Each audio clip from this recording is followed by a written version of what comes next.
Hey guys, it's Jonathan Rice here to just have a little chat. I just wanted to kind of do a brain dump. And while I'm doing that, I'm going to work on this little sketch I did and maybe start turning it into some art here. And so let me start this real quick. I'm going to lower the opacity and I want to add a layer.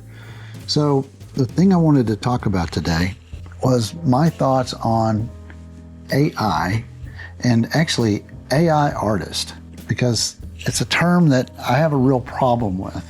Before I begin, let me just say that I have been an early adopter of technology my whole life. I mean, going back, to my high school days when I purchased a TRS-80. For those of you that don't know, that was created by Radio Shack back in the day. Yeah, Radio Shack, that's really an old brand, and I'm not shy about saying that I've been around a while. I bought that in high school when they came out. Then when in college, the Mac came out, and I got to work on one the very same year it came out and loved it, fell in love with it. Later, first year Photoshop came out, I was on Photoshop, Illustrator, PageMaker, Quark Express, all of those. I was early adopters of those. And that's the thing, is that I have always been an early adopter of technology. I'm not technology adverse. I'm actually just the opposite. I'm drawn to technology, basically kind of like, to use the cliche, like fly to honey. It just like really, boy, that sucks. It's harder to talk and draw than I thought it would be, but I'm going to try to conquer this.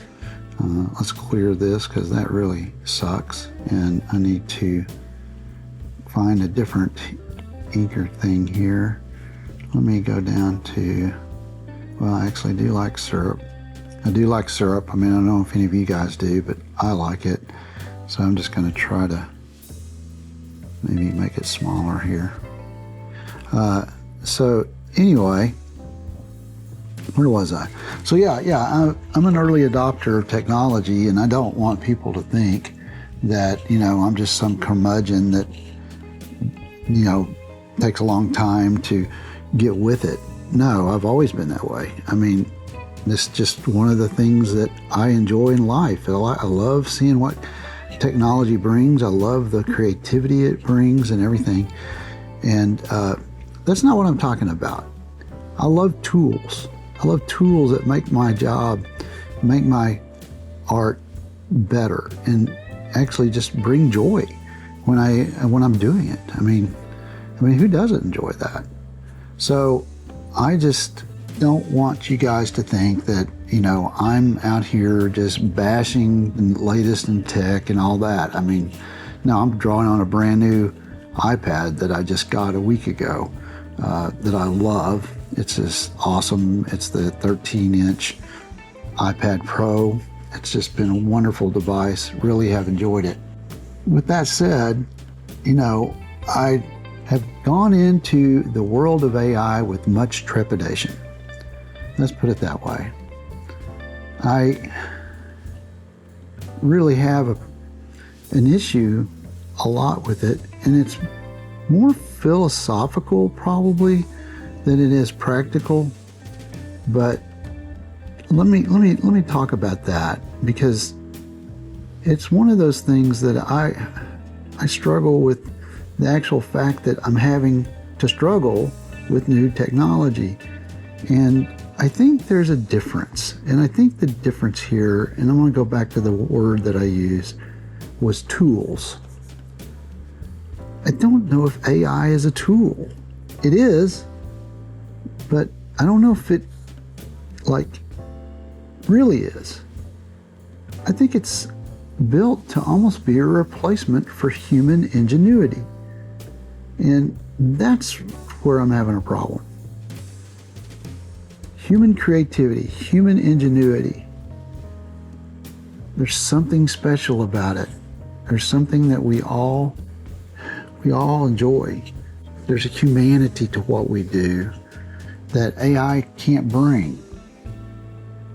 And yes, I'm working in Procreate right now. And it's like, well, you're working on a digital device, but you know, this stroke that I'm making is my stroke. Yeah, it's a tool, but it's like different brushes. It's like different ink pens and everything else. It's just that it's digital. And I love the fact that I can mimic some things in real life with this, but the tool isn't doing the work.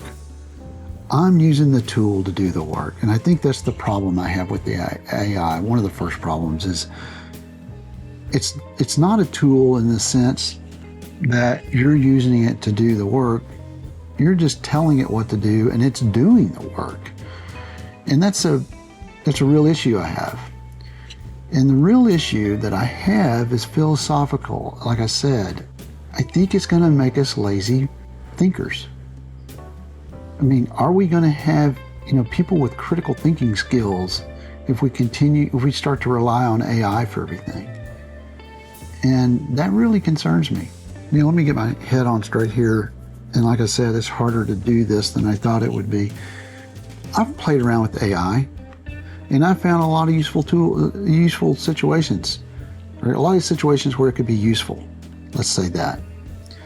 And it's interesting. It really is. But to use it as a replacement for me coming up with my own ideas, I just have a real problem with that. I mean, why? First of all, why would I? You know, am I that lazy I can't come up with my own ideas? You know, that's one issue I have. I like the struggle of being a creative. I mean, it's really important to me that I create, that I think of, and I'm saying I a lot, but that's what art is. It's we as human beings, we create things, and that's what makes art. It's a creation that only we could make. Only you, the artist, can make. And when we start letting a machine do that for us, I think that we are going to lose something in our humanity. And that's what I have a real problem with, is I have a problem with young people coming up in college, high school and college, and learning to depend on AI and not learning how to think critically themselves. That's what I have a real problem with. I'm concerned about. It kind of scares me for humanity's sake. So yes, I do use AI in some cases. I don't use it to create original art. Never have I and never will I. I'm not going to do that. That's just not, well, first of all, I don't think AI art is original art. I think it's the greatest theft in human history is what AI is. It goes out and it steals looks and images and styles and color palettes and everything from everybody else. It doesn't do its own thing. It's just the ultimate parrot. It just hears something and then it says it back to you, and it does it in a very sophisticated way, and that's pretty impressive from a technology standpoint, but it's not doing original work. I don't use it to generate ideas. I got a friend of mine that says he uses it to help kick off his brain or whatever. And it's like, well, hold on. Generating ideas, that's what my brain is for. I mean, really, it's what God put that thing in our head for, so we can generate thought, so that we can come up with ideas, so that we do things different than animals. Interesting that people think that by using AI to get to an idea quicker, it's like, does it really get to the idea quicker? Or is it to get to the mediocre idea quicker? Because I have a real problem with AI creating a society where good enough is good enough and nobody's really striving to do excellent work. That's really kind of is bothersome to me. Now, I do use AI. I use it to organize my thoughts. that's one of the things that it really helps me. I write my thoughts down. I go into something like ChatGPT and I said, would you put this in a more organized, format, or not just more organized and where it makes sense as a flow. And that I like. That helps me out a lot. It's still my words. It's just helping me. It's just really helping me put everything down the way I think they should be done. I have an organizational problem, always have. And so this just helps me organize. I also use it in a practical sense as an illustrator and an art director to expand images that I've created or somebody else has created. If I need that extra inch on the right side, say, I'll use generative fill in Photoshop, and that's AI, but it's just generating a little bit, and it's not the overall idea of the piece. It's not the overall creativity of the piece. And honestly, sometimes it does a terrible job at replicating some of the art styles I have, and that's kind of concerning. And I find myself having to go in and fix it. But I do use generative fill and things like that, especially in a pinch. But I don't think it's not the primary image. It's not creating the primary image. It's just filling in those little extra bits that I need to fill a space or something like that. I don't use it for more than probably 8%, 10% of an image if I have to, and it's always on the edges. The thing I really like to use AI for is mundane things. mundane everyday task. I'll tell you right now, mundane for me is having to write a social media post. I just don't enjoy it. I'm very short and succinct when I do a social media post, but it's not the best. So I use AI to help me do those social media posts, and they're really quick, and it makes it easier, and I can get on with the day of doing creative work like I'm doing right now. By the way, if you're wondering, I'm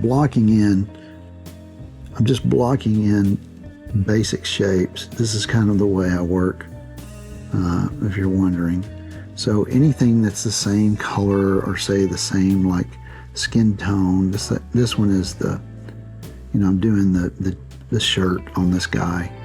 I do it all as one big area, and then I go in later and put in the highlights and the shadows and things like that. It just makes it a little easier to get started this way. And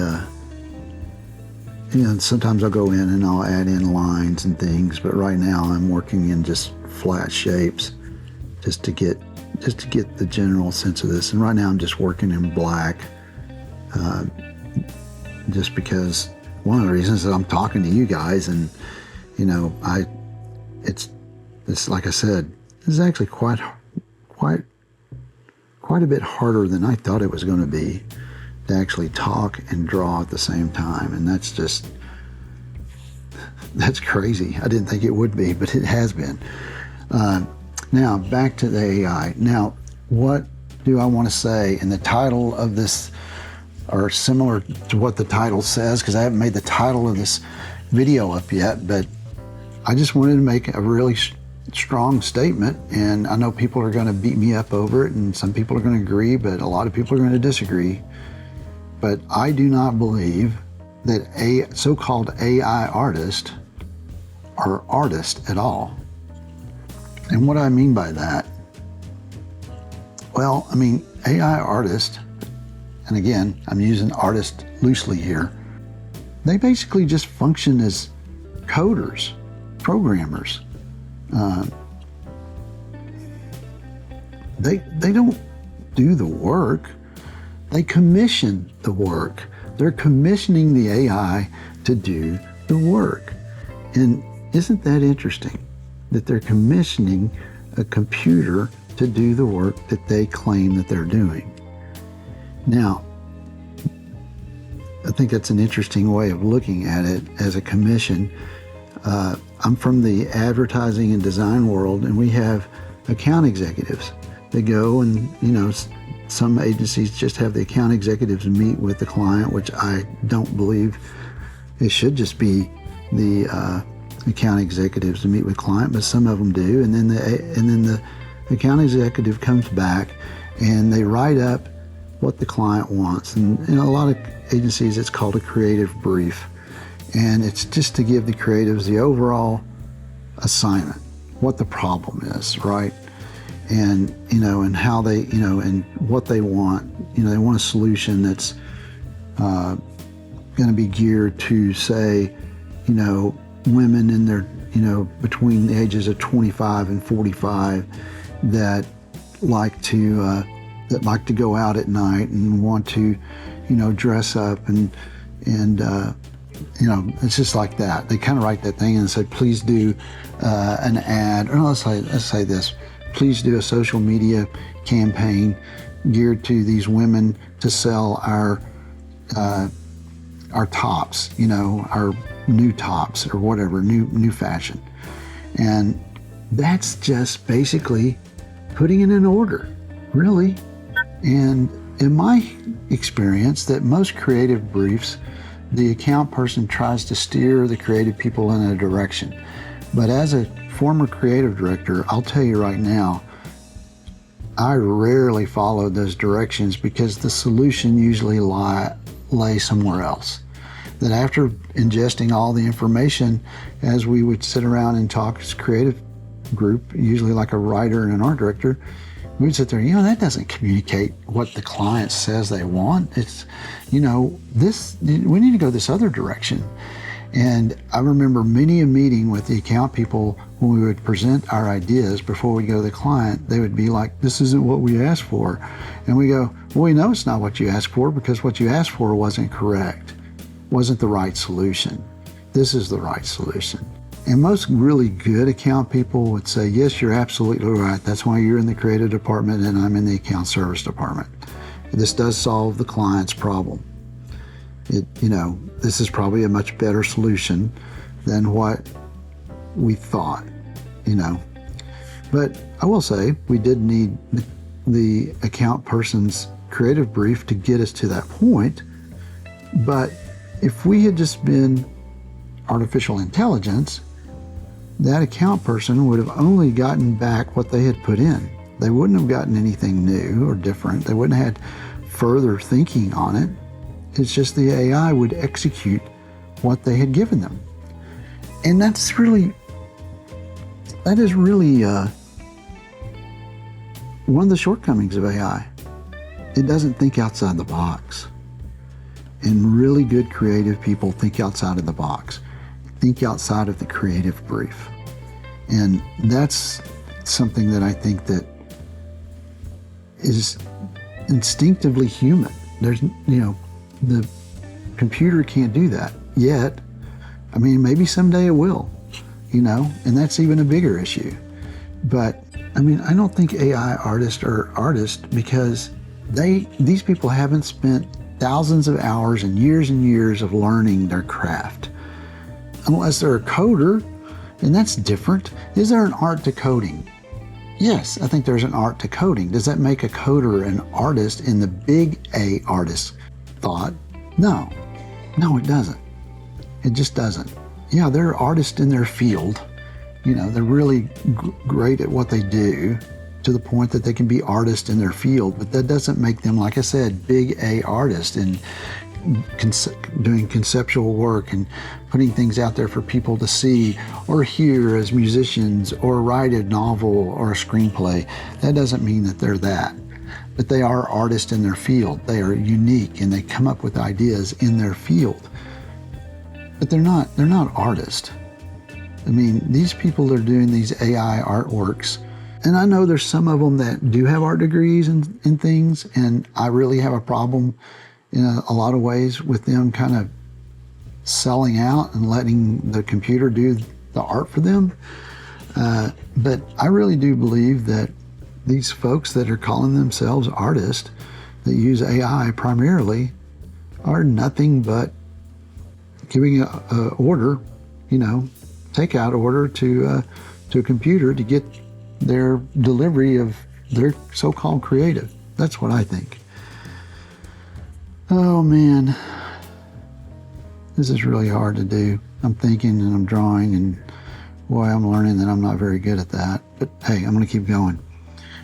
The other thing another reason I don't think AI artists are artists is because they aren't racking their brains to come up with an idea. They're just giving input data, right? Now they may have to give more detailed input data, like make the sky orange instead of blue.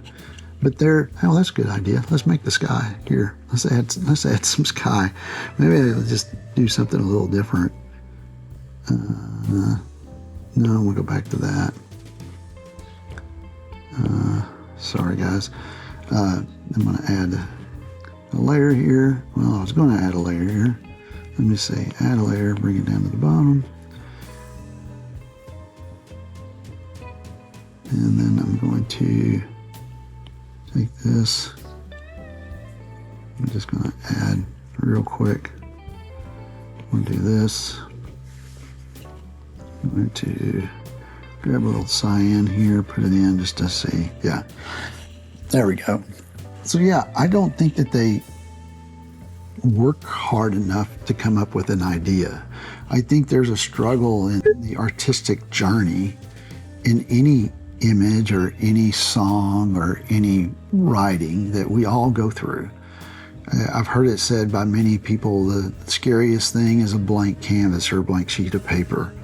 I don't know if these AI artists are scared. I think they just go in and say, give me an image, or type in and they say, give me an image of, a guy sitting on the desert holding a snake, with mountains and clouds behind him, maybe he's got a beard, maybe he has a cowboy hat and all this kind of stuff, and boom, boom, boom, it does it. Now, is it what they really envisioned? I'll be honest with you, I think most of them don't envision anything. They're that lazy that they just want to get it done. Again, a lot of AI art is good enough, but not great, right? That's what a lot of people think, is it's good enough. So that's it. That's it. That's kind of a rambling episode here. And I'll come back and finish this for you guys. Let me just put the snake in. Gotta put the snake in before I do this. I'm just gonna pick a color on the snake just to make him stand out. I'm gonna just come in here and just...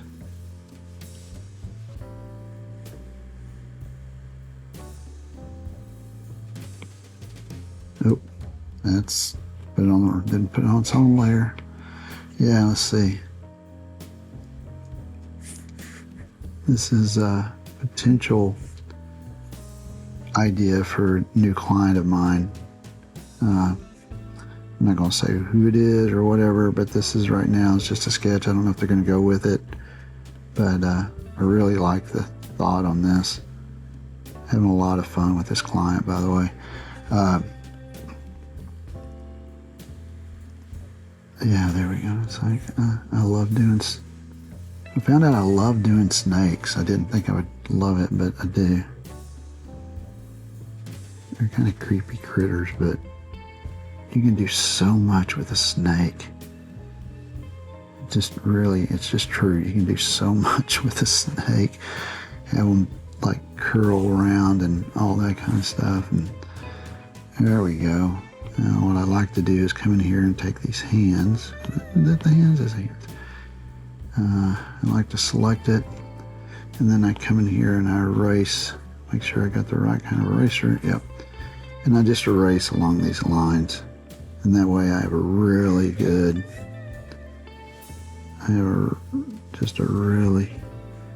good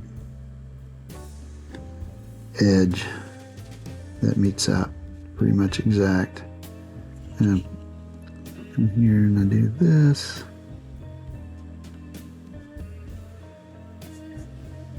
There we go. Right up to there.